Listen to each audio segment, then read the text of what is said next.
America in the 1950s was a nation starkly divided by race. Nearly a century after the Civil War, Jim Crow segregation still reigned across the South. Black Americans were forced into separate second-class schools, buses, restaurants, and neighborhoods. An oppressive quiet hung over these injustices, but beneath the surface, change was stirring. On May 17, 1954, the United States Supreme Court broke the silence with a landmark decision. Brown vs. Board of Education of Topeka. In a unanimous ruling, the court declared that racial segregation in public schools violated the Constitution, effectively overturning the old separate but equal doctrine. The promise of Brown sent shockwaves of hope through black communities. Finally, the highest court had acknowledged what black families had long known: separate was never equal. Yet across the South, many white officials met the ruling with defiance. Schools that were ordered to integrate dragged their feet or outright refused, foreshadowing the battles to come. The Brown decision was a crucial victory, but it was only the opening salvo in a long, grueling struggle for justice. The struggle soon turned tragic and galvanizing. In the humid summer of 1955, a 14-year-old black boy from Chicago named Emmett Till traveled south to visit family in Mississippi. On fateful August day, young Emmett was accused of whistling at or flirting with a white woman in a country store. A few nights later, white men armed with hatred abducted the boy from his great-uncle's home. What happened next was so brutal it horrified a nation. Till was beaten, mutilated, shot, and dumped in a river, a barbaric lynching in the 20th century. His broken body was recovered days later. Emmett's grief-stricken mother, Mamie Till Mobley, made a courageous decision. She held an open-casket funeral in Chicago, insisting the world see what had been done to her child. Thousands filed past Emmett's mangled face, and photos of the slain boy's corpse were published in Jet magazine for all of America and the world to witness. The images were gut-wrenching. Many Americans who had been unaware or indifferent could no longer ignore the merciless cruelty of Southern racism. Emmett Till's murderers were acquitted by an all-white jury after barely an hour of deliberation, a grotesque mockery of justice. But the atrocity lit a fire. The name Emmett Till became a rallying cry, sparking fresh resolve among black activists and their allies. If a child could be so viciously killed for the crime of being black, then no one could wait patiently for freedom any longer. The injustice in Mississippi put a spotlight on the urgent need for change, and the outrage helped ignite what would become the civil rights movement. Just a few months later, resistance took the form of quiet, courageous defiance on a city bus in Alabama. December 1st, 1955. A day that would enter the history books. In Montgomery, Alabama, a 42-year-old black seamstress named Rosa Parks boarded a segregated city bus. After a long day of work, she took a seat in the first row of the colored section. As the bus filled up, the driver ordered Mrs. Parks to give up her seat to a white man. A familiar fear and weariness must have tugged at her. African Americans were expected to submit to these daily humiliations. But on this day, Rosa Parks' soul would not budge. "No," she quietly replied, refusing to surrender her place. The driver threatened her, but Rosa stayed put until police arrived and placed her under arrest. News of this ordinary woman's extraordinary act of resistance spread like wildfire. Black community leaders, who had been looking for a test case to challenge bus segregation, seized the moment. A young Baptist minister, Martin Luther King Jr., just 26 years old, stood up to lead a citywide Montgomery bus boycott in support of Mrs. Parks. Rosa Parks being fingerprinted by a police officer after her arrest during the Montgomery bus boycott, February 1956. Parks was among dozens of local activists indicted under a 1921 law prohibiting boycotts. Her quiet courage sparked a 381-day mass protest that would inspire the nation. On December 5, 1955, as Rosa Parks languished in jail, the black citizens of Montgomery began a bold boycott of the city's buses. Thousands of black riders refused to ride, finding other ways to commute. Walking miles, organizing carpools, even riding mules and wagons rather than submit to segregation. At the forefront, the Montgomery Improvement Association, led by the young Reverend Martin Luther King Jr., coordinated the protest.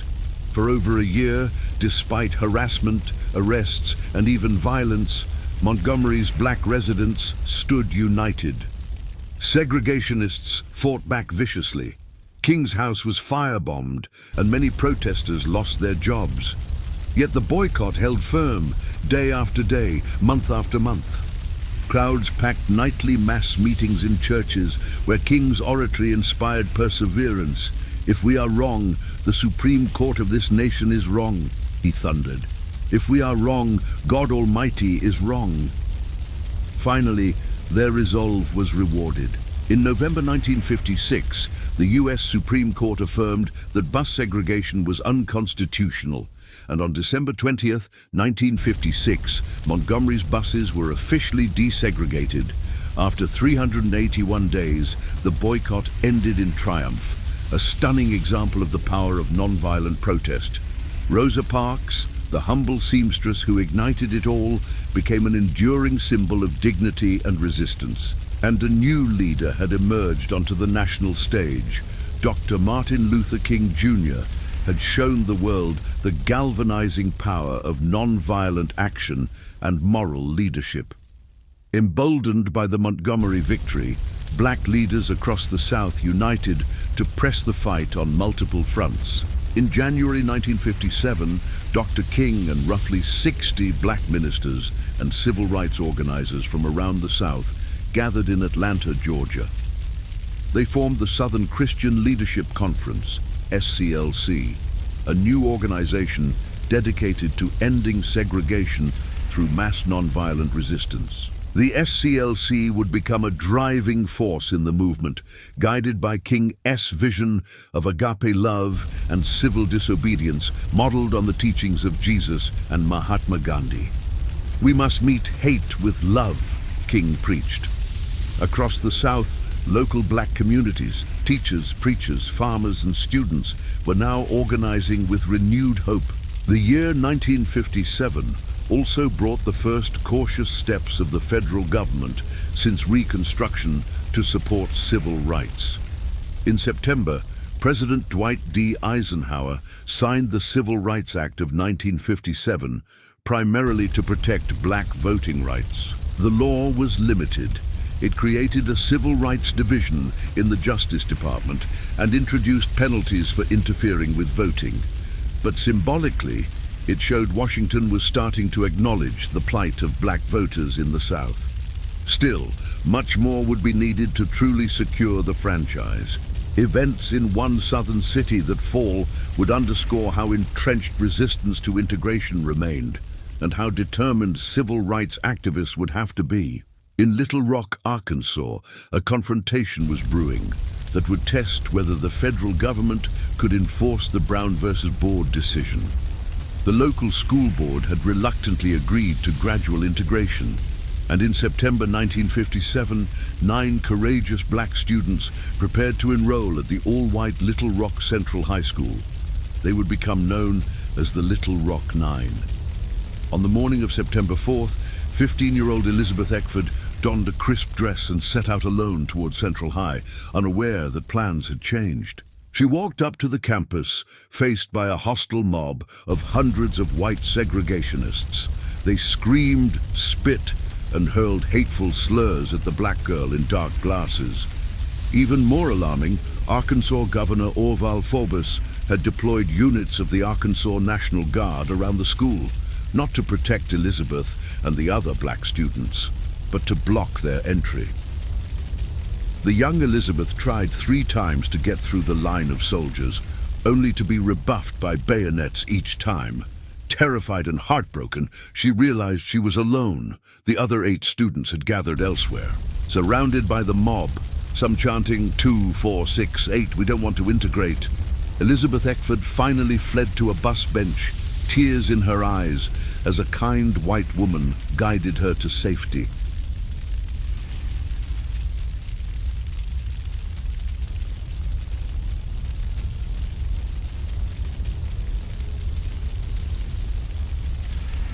Little Rock had become an international flashpoint. For nearly 3 weeks, Central High School remained a battleground. Each day, angry crowds roiled outside, and the 9 black students, Minnie Jean Brown, Ernest Green, Elizabeth Eckford, and their classmates, stayed home under threat of violence. Behind the scenes, President Eisenhower and Governor Faubus engaged in tense negotiations. Faubus refused to relent, stoking the crisis for political gain. Finally, Eisenhower, a president initially hesitant on civil rights, was forced to act decisively to uphold the Constitution. On September 24, 1957, Ike federalized the Arkansas National Guard and sent in elements of the 101st Airborne Division of the U.S. Army.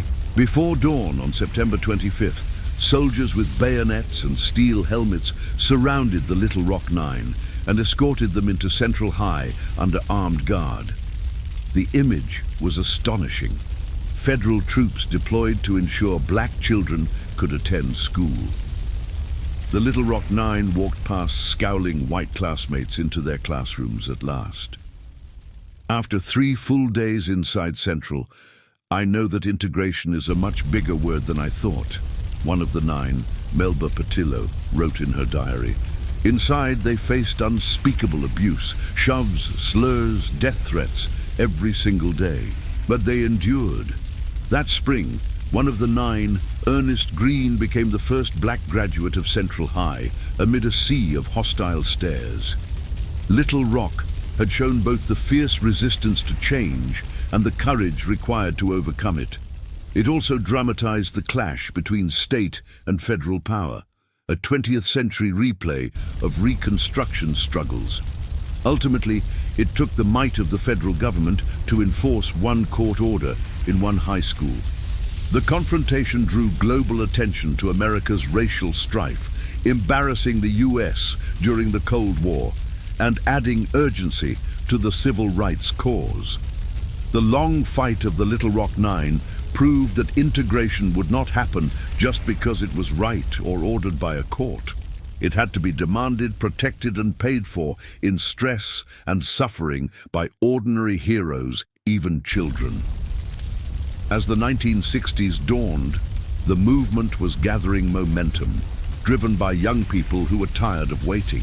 On February 1st, 1960, in the town of Greensboro, North Carolina, 4 black college freshmen walked into a Woolworth S5 and dime store and quietly sat down at the whites-only lunch counter. Ezell Blair Jr., Franklin McCain, Joseph McNeil, and David Richmond, later hailed as the Greensboro Four, had simply ordered coffee. The white waitress refused to serve them and demanded they leave. The students stayed seated in peaceful protest until the store closed. The next day they came back, joined by more students. Day after day, black youths filled the stools, politely asking for service and accepting arrest or abuse without retaliation. Their simple act of civil disobedience ignited a movement. Within weeks, sit-ins spread like wildfire to college towns across the South, Nashville, Atlanta, Memphis, Richmond, as black students and some white supporters occupied lunch counters, libraries, and public parks where segregation barred them. Many were jeered at, beaten, or hauled off to jail for trespassing, but new protesters kept taking the vacated seats. By sheer persistence, the sit-in demonstrators began to win small victories. One by one, businesses and cities started desegregating their lunch counters rather than continue losing customers and goodwill. The sit-ins also gave birth to a new youth-led civil rights organization. In April 1960, the student activists formed the Student Nonviolent Coordinating Committee, SNCC, to coordinate these efforts. Energetic, idealistic, and impatient with the slow pace of change, SNCC would carry the movement into bold new directions. As the year 1960 ended, One thing was clear: the young were not afraid, and they were ready to push the struggle for freedom to the next level. Even children took on segregation. In New Orleans that fall, a tiny first grader named Ruby Bridges made history. On November 14, 1960, 6-year-old Ruby, dressed in a clean white dress and hair ribbons, walked into the all-white William Frantz Elementary School, the first black child ever to attend classes there. She was flanked by 4 federal marshals sent by the U.S. government for her protection. Crowds of furious white parents gathered outside the school, hurling insults. 2, 4, 6, 8, we don't want to integrate. They held up a tiny coffin with a black doll inside, a chilling threat to the little girl. Ruby did not falter. For months, this brave child walked through heckling mobs each morning, guarded by marshals, to sit alone in an empty classroom. All the white parents had pulled their children out in protest. A solitary young teacher, Barbara Henry, taught Ruby one-on-one as if nothing was wrong. At lunch, Ruby sometimes ate by herself, while a white woman in the neighborhood watched kindly from across the street to ensure she was safe. Ruby Bridges' innocence and courage in the face of hate inspired the nation. Even famed artist Norman Rockwell painted her story in The Problem We All Live With, 1964. The image of a tiny black girl escorted by towering U.S. Marshals past scrawled racial slurs became an icon of the civil rights era. Ruby's ordeal showed that the fight to integrate schools was far from over, even years after Brown versus Board. But it also showed that individual courage can carry immense power. Even one child could strike a blow against Jim Crow. By 1961, the movement's front line shifted to the highways and backroads of the Deep South. A new tactic emerged to challenge segregation in interstate travel: the Freedom Rides.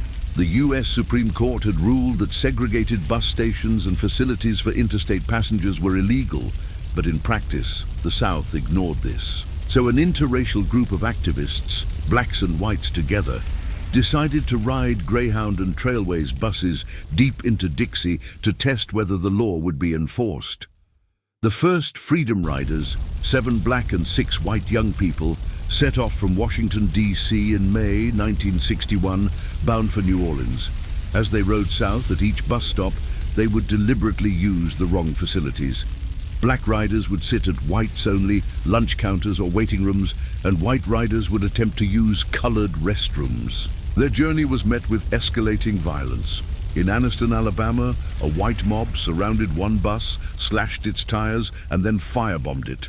The Freedom Riders escaped the flaming bus just moments before it exploded. In Birmingham, another group of riders was beaten viciously by a Ku Klux Klan-led mob, with men, women, and even children swinging pipes and bats as police mysteriously vanished. Bloodied but unbowed, the Freedom Riders refused to stop. "We're prepared to die," one said, "but we were going to keep coming until we can ride from anywhere in the South to any place else in the South without anybody making any trouble." More riders, many from the student-led SNCC, flew in to replace those too injured to continue. They were arrested en masse in Jackson, Mississippi, and packed into Mississippi's brutal Parchman prison. Yet busloads of new Freedom Riders kept arriving, demanding to be arrested and filling the jails. The effort drew national attention and embarrassment to segregationist authorities. Finally, after months of relentless pressure, the federal government intervened. U.S. Attorney General Robert F. Kennedy petitioned the Interstate Commerce Commission to issue clear rules banning segregated facilities, which took effect in September 1961. The Freedom Rides had prevailed. White and colored signs came down in bus stations, and another pillar of Jim Crow had crumbled. The riders' courage in the face of bat-wielding mobs and burning buses captured the world's imagination and showed that the movement would risk life and limb to force America to live up to its ideals. By 1962, the battle for integration reached Mississippi's oldest university. James Meredith, an Air Force veteran, had applied to become the first black student at the University of Mississippi, Ole Miss, and won a federal court order to enroll.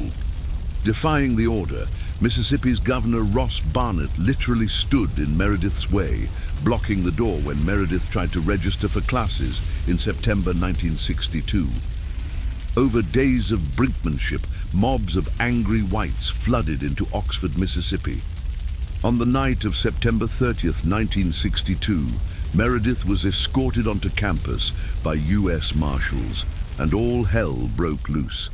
A segregationist riot erupted, with thousands of rioters throwing bricks and firing guns at the Marshals. Amid the chaos, Molotov cocktails exploded and tear gas filled the air. The campus became a war zone. By the time President Kennedy's federal troops finally quelled the violence in the early hours, 2 people lay dead, 28 federal marshals had been shot, and more than 160 people were injured.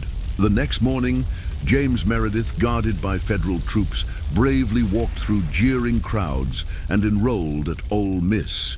He attended his first class under armed protection, marking a significant but hard-won milestone in the struggle for educational integration. The Ole Miss riot was one of the most violent clashes of the era and demonstrated again the ferocity of resistance. Mississippi was willing to bathe its flagship university in blood rather than admit a black student. Nevertheless, Meredith's perseverance delivered a clear message. With federal protection, integration would move forward, one student at a time. Years later, in 1966, Meredith would embark on a solitary march against fear through Mississippi to encourage black voter registration. He would be shot and wounded by a sniper, and civil rights leaders like Dr. King and a young Stokely Carmichael would continue the march, during which Carmichael first proclaimed the slogan, "Black Power." But that is jumping ahead in our story. The success of the Selma March created unstoppable momentum in Washington. Within months, Congress passed President Johnson's bill. On August 6, 1965, with Dr. King, John Lewis, and other leaders at his side, Lyndon Johnson signed the Voting Rights Act of 1965 into law. This law struck down the tools of voter suppression that southern states had wielded for decades. It banned literacy tests and other voter qualification devices that had been used to disenfranchise black voters. It provided for federal examiners to supervise voter registration in places with a history of discrimination, and required jurisdictions with such histories to obtain federal approval, pre-clearance, before changing any voting laws. The impact was dramatic. Within a few years, millions of black citizens across the South were registering, voting, and even running for office. In Mississippi alone, black voter registration jumped from under 10% in 1964 to nearly 60% by 1968. The Voting Rights Act was a crowning achievement of the civil rights movement. At long last, the 15th Amendment's promise was being enforced. The freedom struggle had reached a high watermark. Segregation in public life was now illegal, and the ballot box was open to black Americans. It seemed that the long nightmare of legal apartheid was ending. Dr. King and others spoke of moving from protest to politics to address poverty and inequality now that basic rights were secured.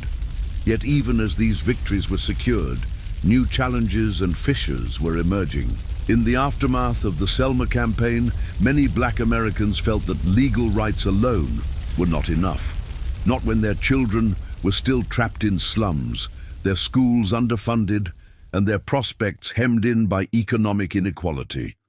Frustration and anger in northern and west coast cities, where segregation took de facto forms, began boiling over. Less than a week after the Voting Rights Act was signed, violence erupted in the Watts neighborhood of Los Angeles. In August 1965, Watts saw 6 days of disorder after an incident of police brutality, as black residents, long simmering under poverty and racism, clashed with police, set fires, and looted stores. The Watts Rebellion left 34 people dead, over 1,000 injured, and entire blocks charred. It was a wake-up call. The struggle was no longer just about Southern segregation. It was about the nation's racial and economic divide. President Johnson commissioned an inquiry, and the McCone Commission report on Watts pointed not to outside agitators, but to the grim conditions of life in black urban ghettos: joblessness, poor schools, substandard housing. Civil rights legislation had opened new doors, but centuries of oppression were not erased overnight. For many black youth, especially outside the South, the non-violent tactics of Dr. King seemed less relevant to their daily indignities under Northern liberal racism. A new cry arose in 1966, Black Power, reflecting a growing demand for black self-reliance, pride, and in some cases, armed self-defense. That June, during the March Against Fear started by James Meredith, Stokely Carmichael of SNCC first led a crowd in chanting Black Power, calling for black people to build their own political and economic strength. The slogan electrified some and disturbed others, marking a turning point in the movement's tone. In October 1966, in Oakland, California, two young black activists, Huey P. Newton and Bobby Seale, formed the Black Panther Party, an organization that embodied the militant edge of black power. The Panthers organized armed citizen patrols to monitor police brutality in black neighborhoods and implemented community social programs, free breakfast for children, health clinics, and education, aiming to uplift black communities from within. They wore black berets and leather jackets, openly carrying firearms where legal, sending a message that black Americans would no longer passively endure abuse. The Panthers' bold stance and socialist outlook made them targets of the FBI's counterintelligence program, COINTELPRO, which deemed them a threat to national security. By the late 1960s, the FBI was waging a covert war to, in the words of Director J. Edgar Hoover, neutralize and annihilate the Black Panther Party. Several Panthers, including Chicago leader Fred Hampton, were killed in police raids. The rise of black power and groups like the Panthers signaled a widening split in the freedom movement. One path continued to pursue interracial, nonviolent reform, while another voiced the anger of a young generation that wanted faster change and was willing to meet violence with self-defense. The movement's narrative was becoming more complex. Meanwhile, in 1966 and 1967, racial unrest shook other American cities. Discriminatory policing, unemployment, and poverty led to uprisings in places like Newark and Detroit. The Detroit riot of 1967, actually a 5-day rebellion sparked by a police raid on an unlicensed bar, was one of the worst in U.S. history. More than 40 people were killed, and entire city blocks were reduced to rubble. As tanks patrolled American streets, President Johnson's Kerner Commission concluded in early 1968 that the nation was moving toward two societies, one black, one white, separate and unequal. The Commission's report blamed white racism, not black anger, for the riots, citing chronic injustices and segregation. It warned that if America did not commit to sweeping reforms in housing, education, and employment, the country would be torn apart. Sadly, those recommendations went largely unheeded in the turbulent years that followed, but they captured the profound challenges that remained even after the civil rights triumphs. In the midst of these upheavals, some remarkable progress continued. In June 1967, the U.S. Supreme Court delivered another historic decision in Loving versus Virginia, striking down laws banning interracial marriage. The case was brought by Richard and Mildred Loving, a husband and wife who had been criminally convicted in Virginia for the simple fact of being an interracial couple. He white, she black and Native American. The court declared marriage a fundamental civil right and decreed that freedom to marry cannot be restricted by invidious racial discriminations. At long last, the 17 remaining state bans on interracial marriage were nullified. The Lovings' quiet love story became a milestone for personal freedom, and another pillar of institutional racism fell. And in October 1967, an icon of the struggle's earlier legal battles ascended to high office. Thurgood Marshall, the NAACP attorney who had won Brown versus Board, was sworn in as the first black justice of the U.S. Supreme Court. Marshall East, very presence on the nation's highest court, the grandson of an enslaved man now interpreting the Constitution, symbolized how much change the civil rights movement had wrought in a little over a decade. As 1968 began, Dr. King and the movement's stalwarts faced new trials. King had broadened his mission to address poverty and oppose the Vietnam War, a stance that was controversial even among allies. He was planning a poor people's campaign to march on Washington, demanding economic justice. But first, he went to Memphis, Tennessee, to support black sanitation workers striking for fair wages and respect after years of mistreatment. There, on the night of April 3rd, 1968, in a packed church amid a driving thunderstorm, King gave what would tragically be his final sermon. In his "I've been to the mountaintop" speech, Dr. King seemed to foresee his own end. Reflecting on a recent near miss when someone stabbed him, he noted that though he'd like to live a long life, "I may not get there with you, but I want you to know tonight that we, as a people, will get to the promised land." He ended with the prophetic lines, "I'm not fearing any man. Mine eyes have seen the glory of the coming of the Lord." The next evening, April 4th, 1968, Dr. Martin Luther King Jr. stepped onto the balcony of the Lorraine Motel in Memphis, chatting with colleagues before heading to dinner. A single rifle shot cracked the air. King fell, struck in the neck by a sniper's bullet. He died within the hour. The news of King's assassination sent shock and anguish across the world. He was just 39 years old. In an instant, the non-violent movement was robbed of its greatest voice. America erupted. In over 100 cities, grief and rage over King's murder spilled into the streets. Riots broke out from Washington, D.C. to Chicago to Baltimore, fiery uprisings born of sorrow and frustration that the apostle of nonviolence had been slain. Troops were called out to restore order as sections of cities burned. Amid the turmoil, President Johnson pushed for a last piece of King's unfinished agenda. Within a week, Congress finally passed the Civil Rights Act of 1968, commonly known as the Fair Housing Act, which King had long supported. Signed on April 11th, 1968, exactly 1 week after King's death, the law banned discrimination in the sale or rental of housing, a crucial step toward dismantling the segregation of America's neighborhoods. It was a bittersweet achievement, a final legislative victory of the civil rights era sealed in martyrs' blood. Later that year, another tragedy struck. In June 1968, Robert F. Kennedy, who had become an outspoken supporter of civil rights and was running for president, was assassinated as well. The losses were heavy, and the movement seemed to lose its footing without Dr. King's guiding light. By the end of the 1960s, the formal phase of the civil rights movement was largely over. The televised marches and dramatic showdowns receded, and America was left to grapple with the changes the movement had wrought.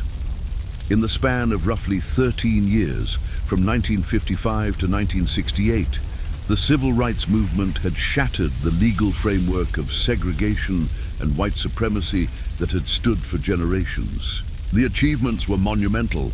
Segregation in public facilities gone, explicit race-based employment discrimination illegal, black voting rights protected by federal law, interracial marriage bans overturned. Black Americans had used the tools of democracy, protest, legal action, persuasion, and at times civil disobedience to force America to confront its conscience. The movement had produced towering heroes, not only figures like Martin Luther King Jr., Rosa Parks, and John Lewis, but countless unsung foot soldiers who risked everything so that freedom might expand. And yet, as the 1970s came, it was evident that the quest for true equality was far from finished. Legal victories had not erased economic disparities or racist attitudes. Some initiatives of the late 60s and 70s, like affirmative action and school busing for integration, tried to address deeper inequities, often meeting fierce backlash. The civil rights movement itself evolved and splintered. Black power advocates carried the torch of black pride and self-determination, while some of King's followers turned their efforts to addressing poverty across racial lines. The ideal of non-violence had won great triumphs, but violence and systemic racism persisted stubbornly in American life. As the Kerner Commission had warned, two societies, one black, one white, still loomed if the country did not tackle the root causes of inequality. In many ways, the struggle simply entered a new phase. Nonetheless, the legacy of the civil rights movement is undeniable and enduring. It stands as one of the most transformative and morally profound chapters in American history. It showed the world how ordinary people, armed only with faith in justice and the strength of their principles, could change the course of a nation. The movement gave America some of its most treasured moral touchstones, the soaring cadences of "I Have a Dream," the bravery of the Freedom Riders, the image of school children facing down fire hoses, and the martyrdom of those who died for freedom's cause. The laws that were enacted in those years became cornerstones of American democracy, paving the way for further progress. From later movements for women's rights, LGBTQ rights and disability rights to the election of black leaders in every arena, including the first black president of the United States decades later. In the end, the civil rights movement did not achieve a perfect redemption of America. No social movement ever truly finishes, but it fundamentally altered the nation's trajectory. It dismantled an oppressive system and awakened the conscience of millions. It proved that the arc of the moral universe is long, but it bends toward justice, only if people pull it with all their might. As we reflect on that era in a cinematic sweep, from the courage of Rosa Parks on a Montgomery bus, to the horror of Bloody Sunday on the Edmund Pettus Bridge, to the echoes of King's final prophetic words in Memphis, we are reminded that history is driven by those who stand up for what is right, even when the costs are high. The civil rights movement was a testament to the power of perseverance, unity, and righteous troublemaking. It left America changed forever and challenged future generations to carry on the work, to continue marching toward the promised land of freedom and equality for all.